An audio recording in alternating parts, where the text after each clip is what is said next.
Bienvenue sur Top Invest, la chaîne des top d'investissement. Ici, on parle essentiellement d'entreprises de qualité. Avons-nous une opportunité d'investissement sur BlackRock? C'est la question à laquelle on va essayer de répondre en se basant sur les états financiers de la compagnie. D'accord? Je rappelle que ceci représente uniquement mon point de vue et non un conseil d'investissement. Et comme d'habitude, je me réserve le droit de me tromper. Donc, on a déjà eu, ça fait longtemps qu'on n'a pas abordé cette compagnie ici. C'est une entreprise que j'aime bien. D'accord? Et avant de rentrer dans le vif du sujet, les amis, vous qui investissez sur Amundi, ayez peur du fait que BlackRock puisse commencer à proposer des produits éligibles au PEA. Et vous allez voir que Amundi va commencer à baisser ses frais. Tout simplement parce que, en fait, BlackRock va rentrer sur ce marché-là en ayant des frais les plus bas. Tout le monde a commencé à parler ici dernièrement de leur ETF World qu'ils ont sorti dernièrement. Ce n'est que le début d'une longue lignée. Faites très attention. Et donc, ça pourrait avoir un impact sur les marges d'Amundi. Parce que ici, le volume d'actifs sous gestion est énorme. C'est ça qui leur permet ici de dégager des économies d'échelle et de proposer des prix pareils. Des frais pareils. Et aux États-Unis, si vous regardez les frais pour ce genre de produit-là, vous allez tomber littéralement. Parfois, on a des frais inférieurs à 1%. Excusez, 1% même, c'est beaucoup. Inférieur à 0,1%. 0,1%.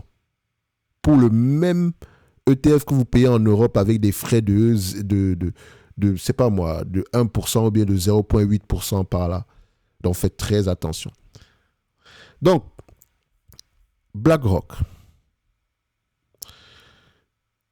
Gardez toujours en tête l'évolution des actifs sous gestion. Du point de vue inflow et du point de vue volume global en prenant en considération l'appréciation.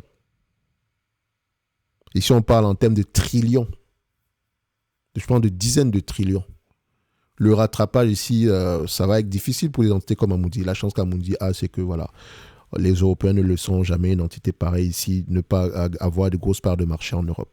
Donc, elle a peut-être cet avantage-là. Bref, on verra ce que ça va donner. Alors, du point de vue revenu, croissance des revenus.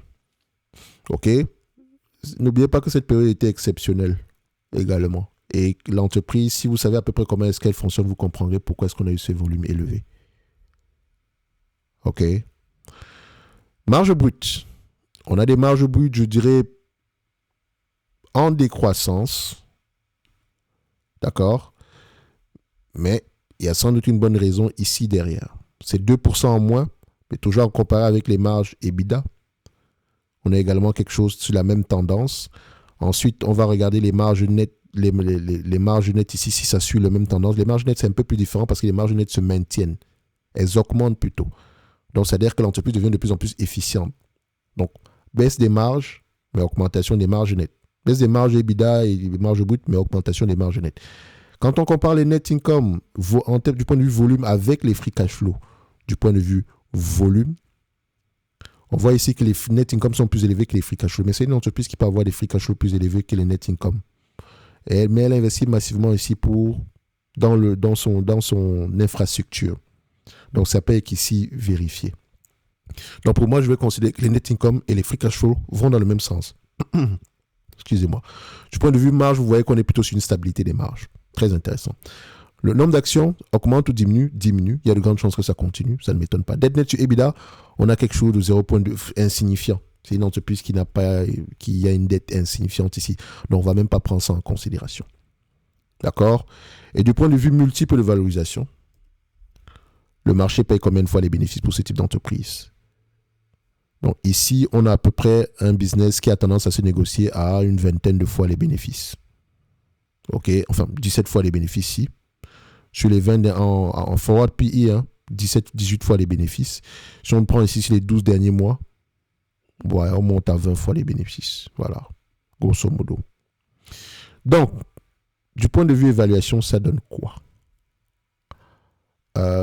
BlackRock, c'est un business qu'on va avoir tendance à payer entre 20 et 25 fois les bénéfices. Dépendamment de la croissance, faites attention. Dépendamment de la croissance. La première chose que je veux qu'on regarde ici, l'une des choses que je veux qu'on regarde, c'est la stabilité des bénéfices. Est-ce que ces bénéfices ont tendance à être stables, prévisibles? C'est le terme que je recherche, pas stabilité. La prévisibilité de ces bénéfices-là. Oui. Et les analystes ont tendance à faire de bonnes prévisions ici, sur ce business. Vous voyez, 100%. 54 $ l'action, attendu en 2026. Si ça se réalise, par rapport au prix qu'on paye en date d'aujourd'hui, disons 779, on a un rendement sur coût de 6,95%. Je rappelle que c'est une entreprise qui s'échange à 20 fois les bénéfices, donc soit un rendement de 5%. Pourquoi est-ce que 5%? Si vous achetez une entreprise à 20 fois les bénéfices, en fait, vous demandez un rendement de 5%. Faites 100 divisé par 20. D'accord? Donc, ici, ça représente quoi? 40% de croissance par rapport, 39% de croissance par rapport au prix actuel. Et si je le mets ici, en couleur, on devrait s'attendre à un prix aux alentours de combien? 1083 $. Ça, c'est uniquement 2026. Et si la croissance va au-delà de 2026, et reste à double chiffre, on va extrapoler un tout petit peu. OK? Donc, si on extrapole un tout petit peu, au-delà de cette période-là, avec une moyenne de 10% par là, à 20 fois les bénéfices, cette entreprise pourrait monter à 1517 $. Au pire des cas, si ça ne se réalise jamais, est-ce que vous surpayez en date d'aujourd'hui pour cette compagnie? Non. Payez un juste prix. Vous voulez quoi? Voici exactement le type d'entreprise que vous devez acheter mois après mois. Pas besoin d'acheter une nouvelle entreprise tous les mois. Achetez la qualité à bon prix. Et ça, c'est la qualité. Et cette qualité-là ne semble pas vouloir ralentir. D'accord? Et quand vous allez regarder le retour sur les capitaux investis ici, il faut en fait, à peu près l'ajuster. Je pense qu'on a quelque chose de plus élevé que ça. Donc faites attention à ce ratio-ci sur cette compagnie. OK? Il est bien plus élevé que ça.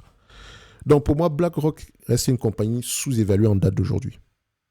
Intéressante au prix actuel. Dividende, etc. Vous savez que le dividende prendra soin de lui-même. L'entreprise a les moyens de payer ce dividende-là.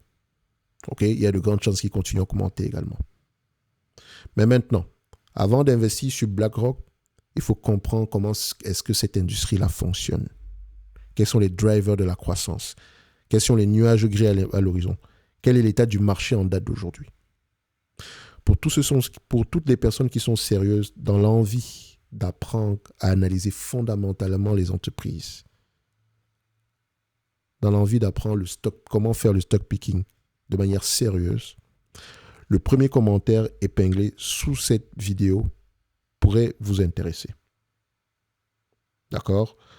Donc, on va se donner rendez-vous sur la prochaine vidéo. BlackRock, vous connaissez mes conclusions. Et on se dit à bientôt. Merci.